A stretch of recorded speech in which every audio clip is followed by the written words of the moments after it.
Polarity and molecular geometry, they're inexorably linked. If you've got something in a molecule and the way it's designed or defined in space, there's going to be polarity to certain parts of that molecule. They're all dependent upon the electronegativity of everything that's in, every atom that's in that particular molecule. If you look at something simple, like water, okay, we all know that the bonds between hydrogen and oxygen are going to be polarized. And that's because oxygen has an electronegative value of 3.5 and hydrogen has one of 2.1. As a result, there's a large electronegativity difference between the oxygen and the hydrogens. Okay? And let me grab my colors here. I'm going to show this using a green arrow. All right? And the way we represent this type of polarity difference is to draw a little plus sign, where you've got the plus, and then extend one area of the plus towards the thing that is electronegative. What this does is it establishes what's called a dipole. And a dipole represents an electron disparity between two different atoms. The hydrogen's having its electrons pulled away, and they're flowing towards the oxygen. Okay? Not all the electrons are lost. If you did, you wouldn't have a bond. But there is a greater electron density around the oxygen. Okay? So that's a dipole. Anytime I have a dipole, however, I have to look at the dipole and I have to consider all the forces in the molecule acting together in concert. So let me look at this other one. I'm going to use red here. Little Christmas colors for you guys. All right? And that one has a dipole as well. Now what's the magnitude of these two dipoles? They're going to be the same, right? Both are oxygen and hydrogen stuck together. Okay? So that's the bond, right? Oxygen and hydrogen. So the electronegativity differences are the same because they're the same atoms. As a result, the magnitudes of both these arrows are the same. Now we're going to throw in a little bit of vectors into this, just to make your life interesting. Right? So let me draw this up, and we'll look at it this way. Right? If I have the Cartesian coordinate plane, and you just said, oh no, it's back. Can't get away from it. It was in high school. Now it's back here. All right? Cartesian coordinate plane. If I start here at magnitude 0/0, all right? And then I can move into any of the directions that are here. If I've got the green arrow, all right, and I'm going to provide some sort of arbitrary value for these. I go out a certain distance, okay, let's see, 1, 2, 3, 4, and like I said, this is arbitrary. Let me just go out to 5, okay? And then I look at this arrow up here, 1, 2, 3, 4, 5, right? And I draw out the magnitude of the arrow to 5, 5, okay? Oops, I'm going the wrong direction with the green, sorry. Let me go out this way. 1, 2, 3, 4, 5, right? The green goes this direction, up here to 5, 5, right? Remember, both of these are positive values. If I plot this on the Cartesian coordinate plane.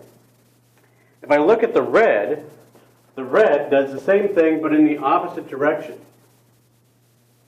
Okay? So that goes to 5/-5. Okay? Oops. Got the wrong, negative in the wrong location. So -5, 5. I should put a negative sign over here on this 5. Okay? When I look at this, I now have to look at both of these values, and I have to describe if they're going to be additive or if they're going to be destructive, as far as their magnitude values go. Okay? So if I try to add both of these up, because of my x values have a -5 and a +5, the x values go away. But because I have two positive values for the 5s, both of those are going to be additive. So if I look at this thing, my overall value is going to be up here, and it's going to be about 10. Okay? So it's actually going to be 0, 10. The reason being is that both of the 5s are adding together because both of them are positive values. All right? What we're doing is we're ascribing vectors, and we're looking at cumulative sum values of all of the vectors that are coming out of this polarity, this polar molecule. Now, you just heard that, and your eyes glazed over, and you're like, oh, polar values, coordinate value vector, I'm going to go get an ice cream. No, don't eat the ice cream. What you want to do, all right, is you just want to look at this and try not to think of it as value magnitudes. Just look at things that are the same and try to get a feel for what kind of polarity is on a molecule. If a molecule is additive like this in water, then we've got what's considered a dipole moment. Okay? So this one is the dipole moment. And the overall dipole moment of the molecule goes up that way. All right?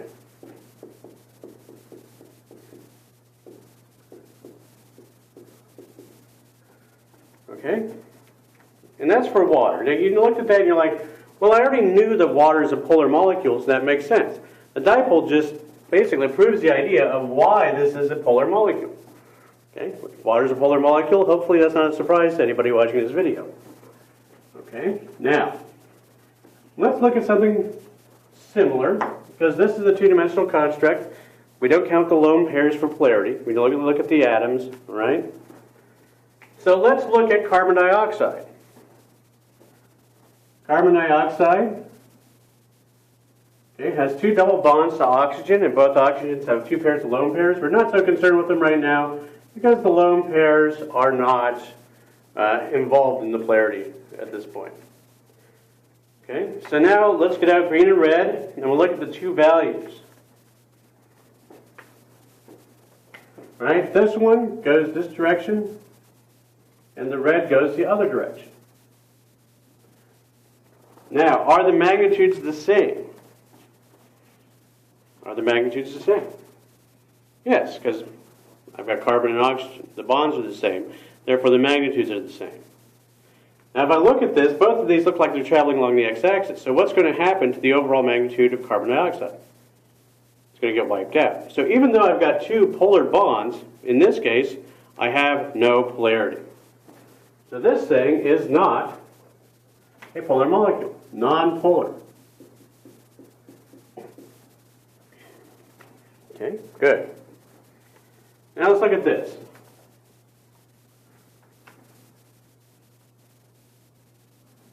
All right, in this case, I've got a carbon double bound to a carbon, and I've got hydrogens all around. Now, what do we know about the polarity of carbon and carbon? Are they the same? Yes, they're the same. Imagine that. So these are the same. So there's no dipole between the two carbons. But what about for the hydrogens and the carbons? The electronegativity value of hydrogen is 2.1, and for carbon, it's 2.5. So by definition, is that going to be a polar bond? That's right, it's not. So if I look at this molecule, even though I've got hydrogens going in several different directions, this thing is considered nonpolar. Because this value, 2.5, is greater than 2.1, I'm not going to have a polar bond. Okay? So let me just write this up here so you guys can reference it again. All right? If the value is 0 to 5, or 0 to 0.5 in difference,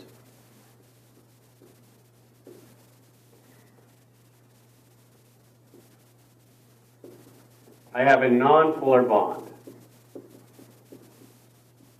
Okay?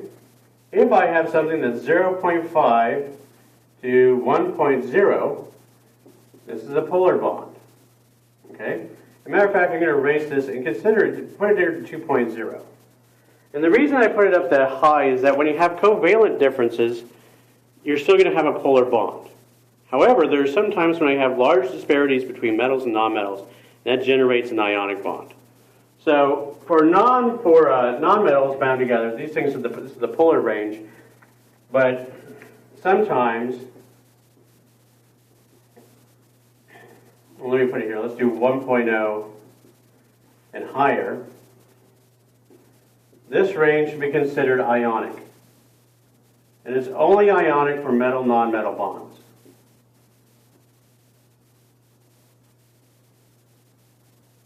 And to illustrate this, if I have HF, HF, hydrogen is 2.1 and fluorine is 4.0. If this were truly ionic, it wouldn't be a gas at room temperature. It's a gas at room temperature. Guess what? Not an ionic system. All right. So far, so good. Let's look at it a little bit more.